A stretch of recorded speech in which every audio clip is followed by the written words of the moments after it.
Good morning વિદ્યાર્થી મિત્રો।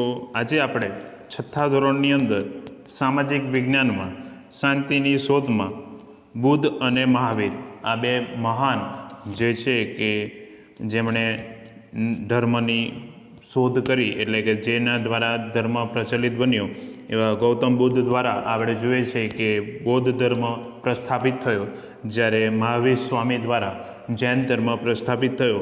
એવા બે મહાન વ્યક્તિઓની આપણે આજે વાત કરવાની છે।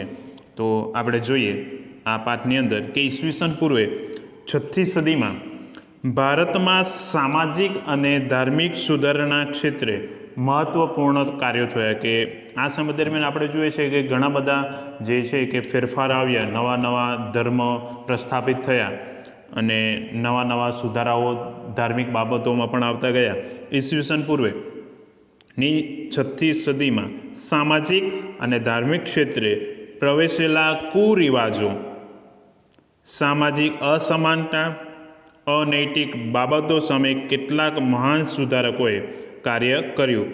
કુરિવાજો એટલે કે કેવા કુરિવાજો હતા કે ભાઈ બાળ લગ્ન, પછી આપણે જોઈએ છે તો પતિ મૃત્યુ પામે તો એની સાથે જે છે કે પત્નીએ પણ જે પોતે અગ્નિ સંસ્કાર કરી લેવો પડતો હતો, આવા કુરિવાજો હતા।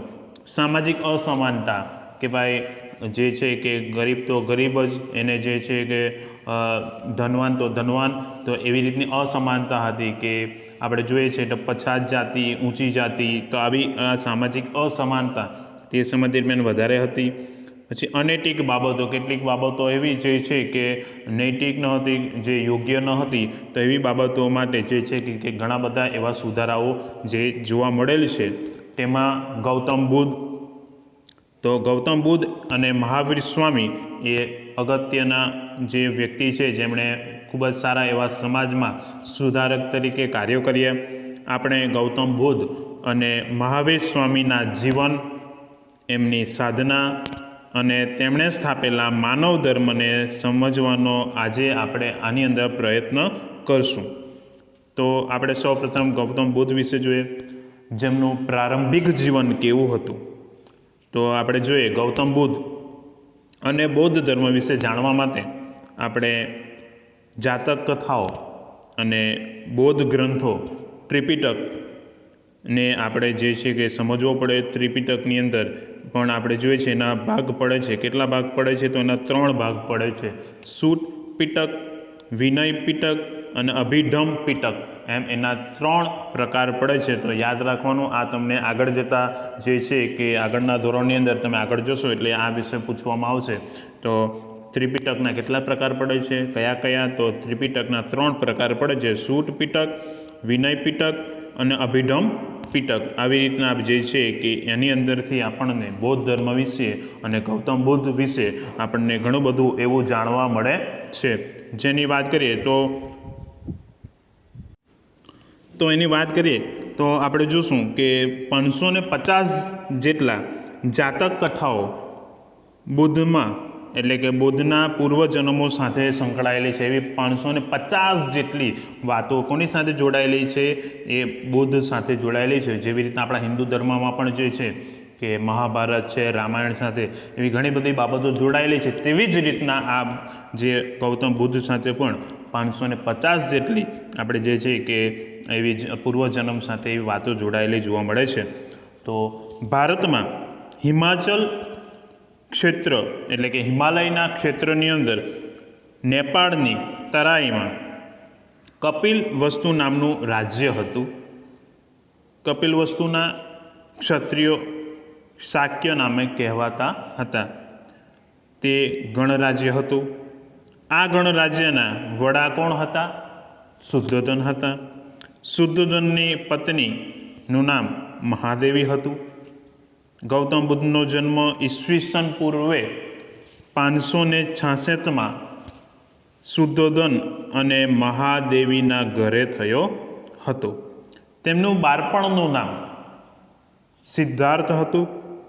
જન્મના થોડાક દિવસો બાદ તેમની માતા મહાદેવીનું મૃત્યુ થયું, તેથી તેમનું પાલન પોષણ ગૌતમી મહાપ્રજાપતિએ કર્યું, જે તેમના પાલક માતા હતા। તો આપણે આ ફકરાની અંદર અગત્યની બાબતો શીખ્યા કે ભાઈ તો હિમાલયના ક્ષેત્રમાં નેપાળમાં તરાઈમાં જે છે એ કપિલવસ્તુ નામનું રાજ્ય હતું, જેમાં આપણે જે છે કે કપિલવસ્તુમાં ક્ષત્રિય શાક્યો રહેતા હતા. તો એમનું આ ગણરાજ્ય હતું અને એના વડા કોણ હતા? તો શુદ્ધોધન હતા, અને એની પત્નીનું નામ શું હતું? મહાદેવી હતી. તો ગૌતમ બુદ્ધનો જન્મ ઈસવીસન પૂર્વે 566માં થયો. કોના ઘરે? તો એ શુદ્ધોધન અને મહાદેવીના ઘરે થયો. જે બાળપણનું ગૌતમ બુદ્ધનું નામ શું હતું? તો એ સિદ્ધાર્થ હતું. અને જન્મના થોડા સમય બાદ જે છે એમની માતા શું થાય છે? મૃત્યુ પામે છે. અને એમનું પાલન પોષણ કોણ કરે છે? તો એમની ગૌતમી મહાપ્રજાપતિએ જે છે એમનું પાલન પોષણ કર્યું.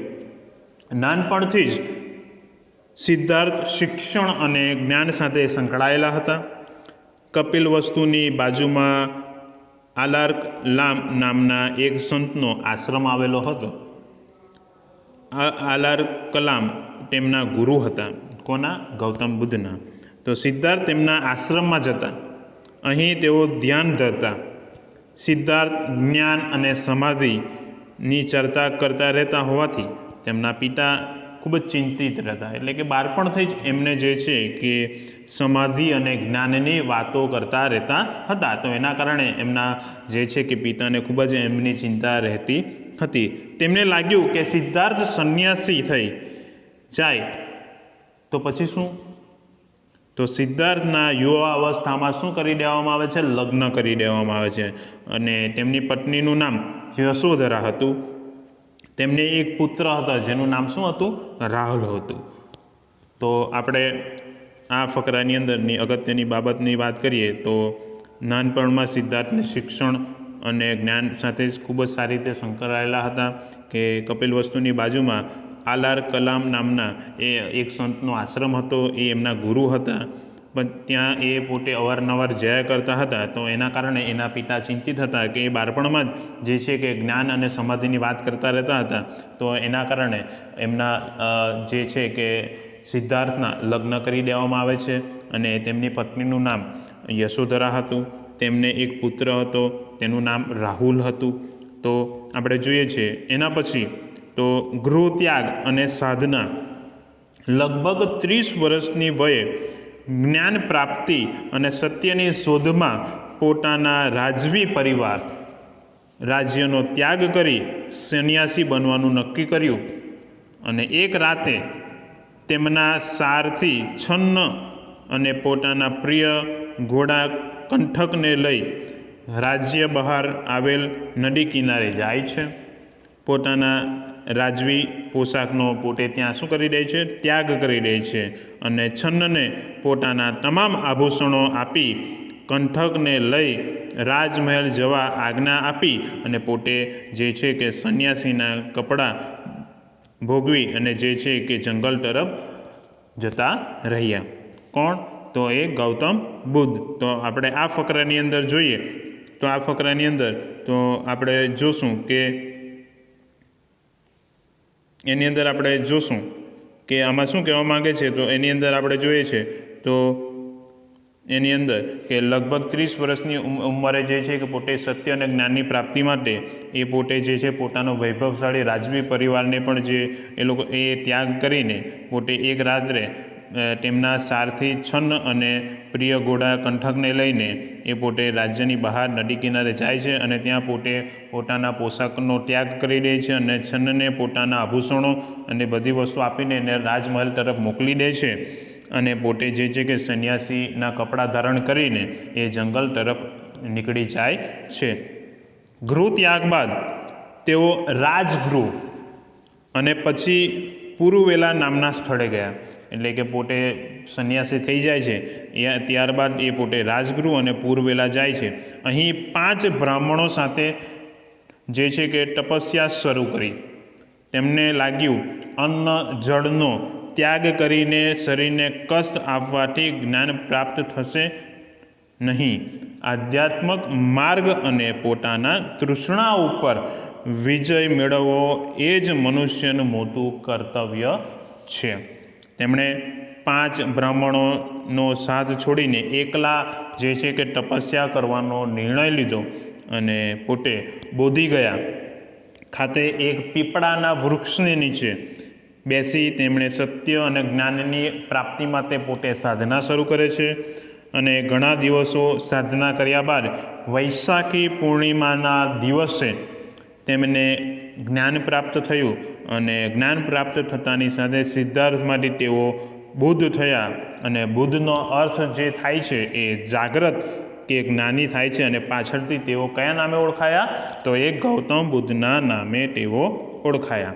તો આપણે આ આખા ફકરાની અંદર અગત્યની બાબતોને જોઈ લઈએ કે પોતે ગૃહ ત્યાગ બાદ એ પોતે રાજગૃહ અને પછી પુરુવેલા નામના સ્થળે ગયા. અહીં એ પોતે 5 બ્રાહ્મણો સાથે તપસ્યા કરે છે. પછી એમણે અન્ન જળનો પણ ત્યાગ કર્યો. પણ એમને સમજાવ્યું કે અન્ન જળના ત્યાગ કરીને શરીરને કષ્ટ આપવાથી જ્ઞાન પ્રાપ્ત થવાનું નથી. તેથી જે છે કે પોતે આધ્યાત્મિક માર્ગ અને પોતાની તૃષ્ણા ઉપર વિજય મેળવવો એ જ મનુષ્યનું સૌથી મોટું કર્તવ્ય છે. અને પોતે 5 બ્રાહ્મણોનો સાથ છોડી તપસ્યા કરવાનો નિર્ણય લીધો અને બોધિગયા ખાતે એક પીપળાના વૃક્ષ નીચે પોતે જે છે કે બેસીને એ જ્ઞાન અને સત્યની પ્રાપ્તિ માટે તપ કરે છે. અને વૈશાખી પૂર્ણિમાના દિવસે એમને જ્ઞાન પ્રાપ્ત થાય છે. અને એ જ્ઞાન પ્રાપ્ત થતાની સાથે જે છે કે પોતે બુદ્ધ નામે ઓળખાવા લાગ્યા. અને બુદ્ધનો અર્થ જાગ્રત અથવા જ્ઞાની થાય છે. પાછળથી તેઓ ગૌતમ બુદ્ધના નામે ઓળખાયા. તો આજે આપણે આટલો ટોપિક ભણીશું. હવે પછી આપણે નેક્સ્ટ લેક્ચરમાં આના વિશે આગળ શીખીશું. ઓકે.